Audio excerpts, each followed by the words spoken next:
तन्नो तन्त्री प्रचोदयात् एकदन्तं चतुर्हस्तं पाशमङ्कुशधारिणं रथं च वरदं हस्ते बिभ्राणां रविनारायण महापात्र जगन्नाथ चैरिटेबल ट्रस्ट हरिद्वार परिचालना संपादक मान गीता महोत्सव प्रथम लक्ष्य है जगन्नाथ को संतुष्ट कले जगन्नाथ शीघ्र आमर मंदिर समापन कर सहायक हे। मंदिर गत नवेम्बर मास आरंभ हो तीनटा लेवल पर्यटन जाइए। वर्तमान एप्रिल मासरे पुणी द्वितीय पर्याय कार्य आरंभ हम। एथिपाई जगन्नाथ सहायता एवं आशीर्वाद निहाती काम। तेणु मोर बंधुवर्ग को मु निमंत्रण करी समस्त को सहायता रे जगन्नाथ को एका स्वर रे प्रार्थना करने अनुरोध करिछि जे जगन्नाथ को जमती आमे प्रत्यक्ष भाव में पाई तांकर आशीर्वाद ग्रहण करवा। जपरी भाव में आमर जगन्नाथ मंदिर अति बेसी आसंदा यही दिन सुधा समापन हब एवं आसंदा वर्ष रथ यात्रा आमे पालन करवा बोली मोर आशा रखी।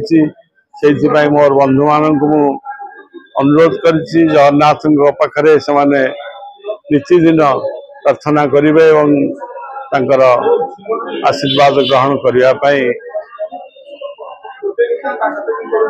योजना करेंगे। जय जगन्नाथ।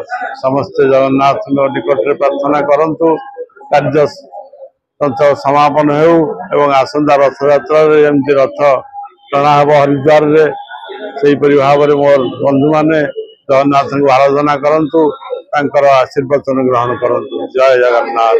नारायण महापात्र जगन्नाथ चैरिटेबल ट्रस्ट आमर आज जो कार्यक्रम थिला जगन्नाथ चैरिटेबल ट्रस्ट पक्षर जोटा कि प्रथम गोटे आज जगन्नाथ को भल पाइबा निहाती दरकार। ओडिया हिसाब से संतोष मिश्र लेखा के लक्ष्मी नारायण गीत रे आमे ओडिया आम महाप्रभु भारी बढ़िया गोटे भजन करा जायछि जोटा कि सेटा प्रथम लोकार्पण होइतिला।